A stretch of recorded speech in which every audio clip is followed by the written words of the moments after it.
himself, the stranger remarked. But McFarlane is the boy. Toddy McFarlane, I call him. Toddy ordered your friend another glass. Or it might be, Toddy, you jump up and shut the door. Toddy hates me, he said again. Oh yes, Toddy, you do. Don't you call me that confounded name, growled McFarlane. Hear him, did you ever see the lad's blade knife? He would like to do that all over my body, remarked the stranger. We medicals have a better way than that, said Fats. When we dislike a dead friend of ours, we dissect him. McFarlane looked up sharply, as though this was scarcely to his mind. The afternoon passed. Gray, for that was the stranger's name, invited Fats to join them at dinner, ordered a feast so sumptuous that the tavern was thrown in a commotion, and when all was done, commanded McFarlane to settle the bill. It was late before they separated. The man, Gray, was incapable drunk. McFarlane, stubbornly by his fury, chewed the cud of the money he had been forced to squander and the slight he had been obliged to swallow. Fats, with various liquors singing in his head, returned home with devious footsteps and a mind entirely in abeyance. Next day, McFarlane was absent from the class, and Fats smiled to himself as he imagined him still squeering the intolerable Gray from tavern to tavern. As soon as the hour of liberty had struck, he posted from place to place in quest of his last night companions. He could find them, however, nowhere, so returned early to his rooms, went early to bed, and slept the sleep of the just. At 4 in the morning he was awakened by the well-known signal. Descending to the door, he was filled with astonishment to find McFarlane with his gig, and in the gig one of those long, ghastly packages with which he was so well acquainted. What? He cried. Have you been out alone? How did you manage? But McFarlane silenced him roughly, bidding him turn to business. When they had got the body upstairs and laid it on the table, McFarlane made at first as if he were going away. Then he paused and seemed to hesitate, and then, "You had better look at the face," said he in tones of some constraint. "You had better," he repeated, as Fats only stared at him in wonder. "But where and how and when did you come by?" cried the other. "Look at the face," was the only answer. Fats was staggered. Strange doubts assailed him. He looked from the young doctor to the body and then back again. At last, with a start, he did as he was bidden. He had almost expected the sight that met his eye, and yet the shock was cruel. To see, fixed in the rigidity of death and naked on that coarse layer of sackcloth, the man whom he had left well clad and full of meat and sin upon the threshold of a tavern, awoke even in the thoughtfulness fits some of the terrors of the consciousness. It was a grass tipi which re-echoed in his soul that two whom he had known should have come to lie upon these icy tables. Yet these were only secondary thoughts. His first concern regarded Wolf. Unprepared for a challenge so momentous, he knew not how to look his comrade in the face. He durst not meet his eyes, and he had neither words nor voice at his command. It was McFarlane himself who made the first advance. He came up quietly behind and laid his hand gently but firmly on the other's shoulder. "Richardson, and he may have the head. Now Richardson was was a student who had long been anxious for that portion of the human subjects to dissect. There was no answer, and the murderer assumed, "Talking of business, you must pay me. Your accounts, you see, must tally."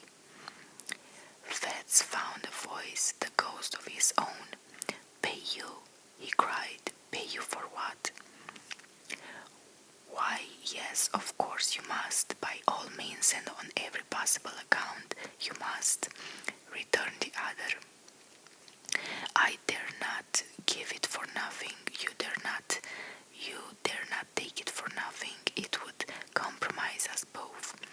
This is another case like Jane Galbraith's. The more things are wrong, the more we must act as if all were right. Where does old Kay keep his money?" "There," answered Fats, hosily pointing to a cupboard in the corner. "Give me the key then," said the other, calmly holding out his hand. There was an instant hesitation, and the die was cast. McFarlane could not suppress a nervous twitch, the infinite small mark of an immense relief, as he felt the key between his fingers. He opened the cupboard, brought out pen and ink and paper book that stood in one compartment and separated from the foods, funds in a drawer, a sum suitable to the occasion. "Now look here," he said. "There is the payment made, first proof of your good faith, first step to your security. You have now to clinch it by a second. Enter the payment in your book, and then you, for your part, may defy the devil." The next few seconds were for Fats an agony of thoughts, but in balancing his terrors, it was the most immediate that triumphed. Any future difficulty seemed almost welcome if he could avoid the present quarrel with McFarlane. He set down the candle which he had been carrying all this time, and with a steady hand entered the date, the nature, and the amount of the transaction. "And now," said McFarlane, "it's only fair that you should pocket the lucre. I've had my share already. By the by, when a man of the world falls into a bit of luck, has a few shillings extra in his pocket. I'm ashamed to speak of it, but there's a rule of conduct in the case. No threatening, no purchase of expense class books, no squaring of old debts, borrow, don't lend." McFarlane became Fats, still somewhat hoarsely. "I have put my neck in a halter to oblige you." "To oblige me?" cried Wolf. "Oh, come, you did as near as I can see the matter that you downright that to do in a self-defense. Suppose I got into trouble, where would you be?" This second little matter flows clearly from the first. McGray is the continuation of Miss Galbraith. You can't begin and then stop. If you begin, you must keep on beginning. That's the truth, no rest for the wicked. A horrible sense of blackness and the treachery of fate seized hold upon the soul of the unhappy student. "My God," he cried, "but what have I done, and when did I begin to be made a class assistant in the name of reason? Where's the harm in that? Service wanted the position, Service might have got it. Would he have been where I am now?" "My dear fellow," said McFarlane, "what a boy you are. What a harm has come to you. What a harm can come to you if you hold your tongue. Why, man, do you know what this life is? There are two squads of us, the lions and the lambs. If you're a lamb, you'll come to lie upon these tables like Gray or Jane Galbraith.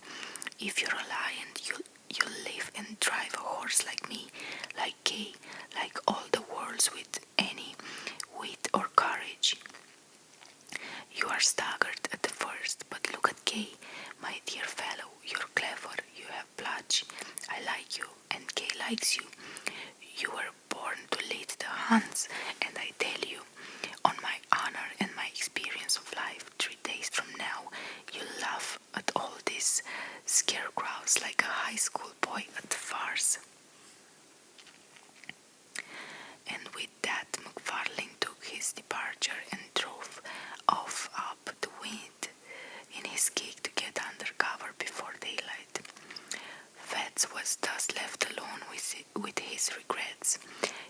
the miserable peril in which he stood involved. He saw with inexpressible dismay that there was no limit to his weakness, and that from concession to concession he had fallen from the arbiter of McFarlane's destiny to his paid and helpless accomplice. He would have given the world to have been a little braver at the time, but it did not occur to him that he might still be brave.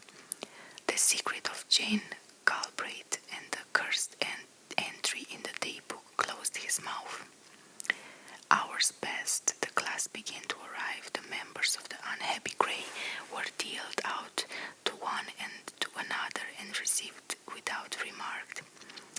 Richardson was made happy with the head, and before the hour of freedom range vets trembled with exultation to perceive how far they had already gone towards safety. For 2 days they continued to watch with increasing joy the dreadful process of disguise. Of the third day, McFarlane made his appearance. He had been ill, he said, but he made up for lost time by the energy with which he directed the students. To Richardson in particular he extended the most valuable assistance and advice, and that the student, encouraged by the praise of the demonstrator, burned high with ambitious hopes and saw the medal already in his grasp. Before the week was out, McFarlane's prophecy had been fulfilled. Fats had outlived his terrors and had forgotten his baseness. He began to plumb himself upon his courage, and had so arranged the story in his mind that he could look back on these events with an unhealthy pride. Of his accomplice he saw but little. They met, of course, in the business of the class. They received their orders together from Mr. Gay. At times they had a word or two in private, and McFarlane was from first to last particularly kind and jovial. But it was plain that he avoided and reference to their common secret, and even when Fats whispered to him that he had cast in his lot with lions and forsworn the lambs, he only signed to him smilingly to hold his peace. At least an occasion arose which drew their pair once more into a closer union. Mr. Gay was again short of subjects. Pupils were eager, and it was a part of these teachers' pretensions to be always well supplied. At the same time there came the news of a burial in the rustic graveyard of Glencorse. Time has little changed the place in questions. It stood then as now upon a crossroad, out of call of human habitators, and buried fathoms deep in the foliage of 6 cedar trees. The cries of the sheep upon the neighboring hills, the streamlets upon either hand, one loudly singing among pebbles, the other dripping furtively from pond to pond, the stir of the wind in mountainous old flowering chestnuts, and once in 7 days the voice of the bell and the old tunes of the presenter were the only sounds that disturbed the silence around the rural church. The Resurrection Man, to use a by-name of the period, was not to be deterred by any of the sanctities of customary piety. It was part of his trade to despise and desecrate the scrolls and trumpets of old tombs, the path worn by the feet of worshippers and mourners, and the offerings and the inscriptions of perverted affection. To rustic neighborhoods, where love is more than commonly tenacious, and where some bonds of blood or fellowship unite the entire society of a parish, the body snatcher, far from being repelled by natural respect, was attracted by the ease and safety of the task.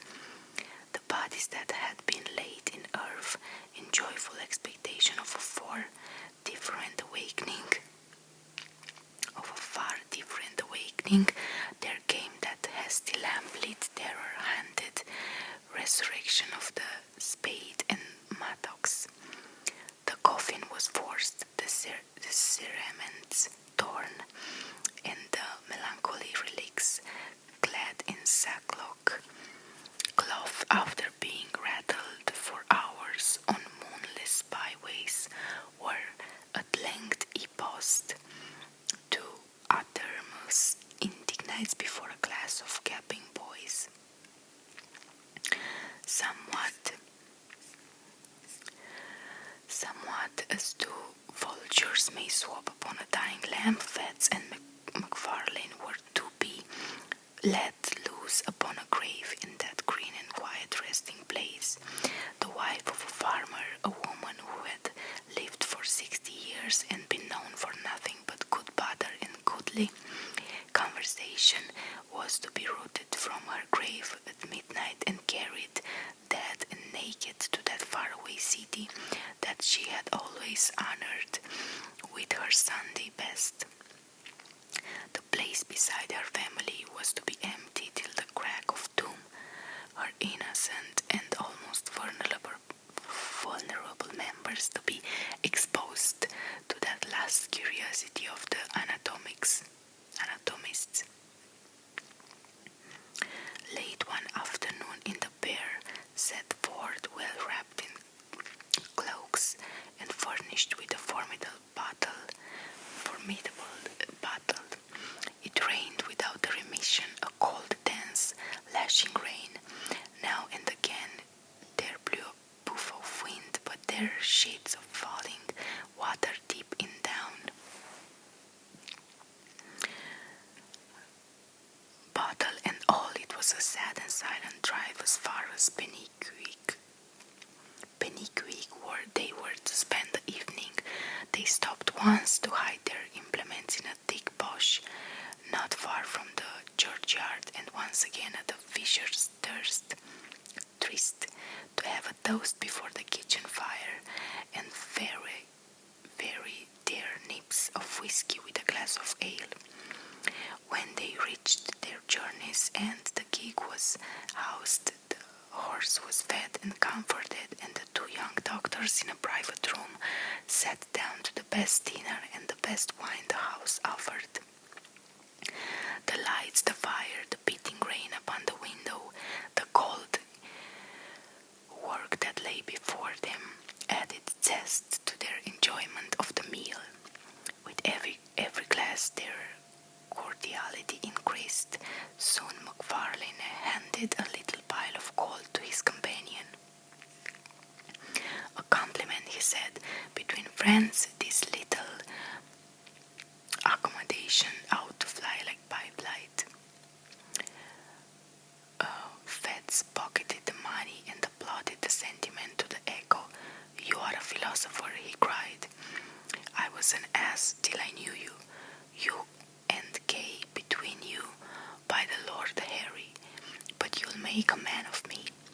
"Of course we shall," applauded McFarlane. "A man, I tell you. It required a man to back me up the other morning. There are some big, prowling 40-year-old crowds who would have turned sick at the look of the dead thing, but not you. You keep your head. I watched you." Well, and why not? Fats thus found it himself. It was no affair of mine. There was nothing to gain on the one side but disturbance, and on the other I could count on your gratitude, don't you see? And he slapped his pocket till the gold pieces rang. McFarlane somehow felt a certain touch of alarm at these unpleasant words. He may have regretted that he had taught his young companion to so successfully, but he had no time to interfere, for the other noisily continued in this boastful strain. "The great thing is not to be afraid. Now, between you and me, I don't want to hang, that's practical, but for all cant, McFarlane, I was born with a contempt. Hell, God, devil, right, wrong, trees. They may frighten boys, but men of the world like you and me despise them. Here's to the memory of Gray. It was by this time growing somewhat late. The gig, according to others, to order, was brought around to the door with both lamps brightly shining, and the young men had to pay their bill and take the road.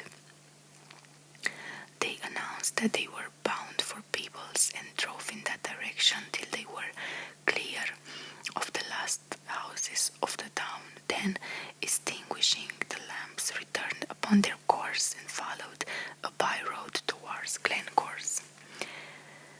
There was no sound but that of their own passage and the incessant strident pouring of the rain. It was pitch dark. Here and there a white gate or a white stone in the wall guided them for a short space across the night. But for the most part it was at a foot-pace and almost groping that they picked their way through the resonant blackness to their solemn and isolated destination. In the sunken woods that traversed the neighborhood of the burying ground, the last glimmer failed them, and it became necessary to kindle a match and re-illuminate one of the lanterns of the gig. Thus, under the dripping trees and environed by the huge and moving shadows, they reached the scene of their unhallowed labors. They were both experienced in such affairs and powerful with the spade, and they had scarce been 20 minutes at their task before they were rewarded by a dull rattle on the coffin lid. At the same moment, McFarlane, having hurt his hand upon the stone, flung it carelessly above his head. The grave, in which they now stood almost to the shoulders, was close to the edge of the plateau of the graveyard, and the gig lamp had been propped the better to illuminate their labors against a tree and on the immediate verge of the steep bank descending to the stream. Chance had taken a sure aim with the stone. Then came a clank of broken glass. Night fell upon them. Sounds alternately dull and ringing announced the bounding of the lantern down the bank and its occasional collision with the trees. A stone or two, which it had dislodged in its descent, rattled behind it into the profundities of the glen, and the silence, like night, resumed its way, and they might bend their hearing to its utmost pitch, but naught was to be heard except the rain, nor marching to the wind, now steadily falling over miles of open country. They were so nearly at the end of their abhorred task that they judged it wisest to complete in the dark. The coffin was exhumed and broken open, the body inserted in the dripping sack and carried between them to the gig.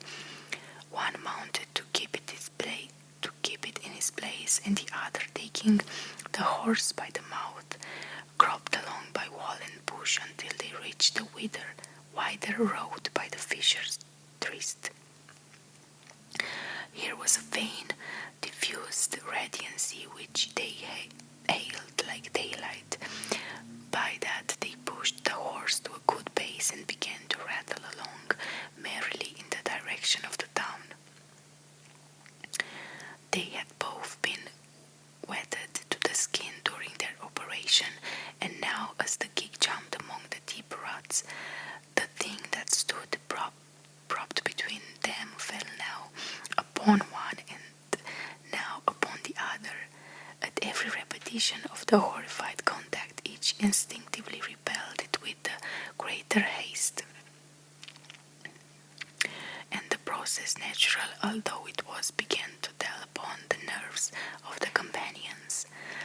McFarlane made some ill-favored jest about the farmer's wife, but it came hollowly from his lips and was allowed to drop in silence.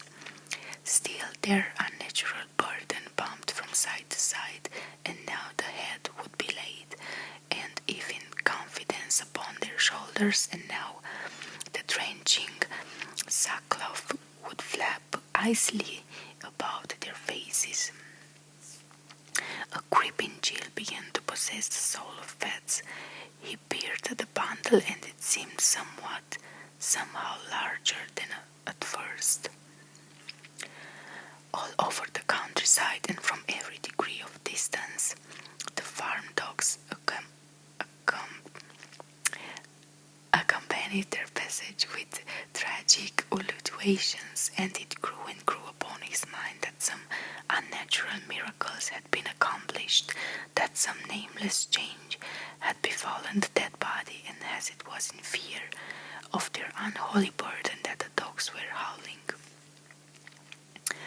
"For God's sake," said he, making a great effort to arrive at speech, "for God's sake, let's have a light." Seemingly McFarlane was affected in the same direction, for though he made no reply, he stopped the horse, passed the reins to his companion, got down, and proceeded to kindle the remaining lamp. They had by that time got no further than the crossroad down to Aucherclany. The rain still poured as tough the deluge were returning, and it was no easy matter to make a light in such a world of wet and darkness. When at last the flickering blue flame had been transferred to the wick and began to expand and clarify and shed a wide circle of misty brightness around the gig, it became possible for the two young men to see each other and the thing they had along with them. The rain had molded the rough sagging to the outlines of the body underneath. The head was distinct from the trunk, the shoulders plainly modeled. Something at once spectral and human riveted their eyes upon the glassy comrade of their tribe. For some time McFarlane stood motionless, holding up the lamp. A nameless dread was swathed like a wet sheet about the body and tightened the white skin upon the face of Fats. A fear that was meaningless, a horror of what could not be, kept mounting to his brain. Another beat of the watch, and he had spoken, but his comrade forestalled him. "That is not a woman," said McFarlane in a hushed voice. "It was a woman when we put her in," whispered Fats. "Hold that lamp," said the other. "I must see her face." And as Fats took the lamp, his companion untied the fastening of the sack and drew down the cover from the head. The light fell very clear upon the dark, well-molded features and smooth-shaven cliques of a too familiar countenance often beheld in a dream of both of these young men. A wild yell rang up into the night. Each leaped from his own side into the roadway. The lamp fell, broke, and was extinguished, and the horse, terrified by this unusual commotion, bounded and went off toward Edinburgh at a gallop, bearing along with it sole occupant of the gig,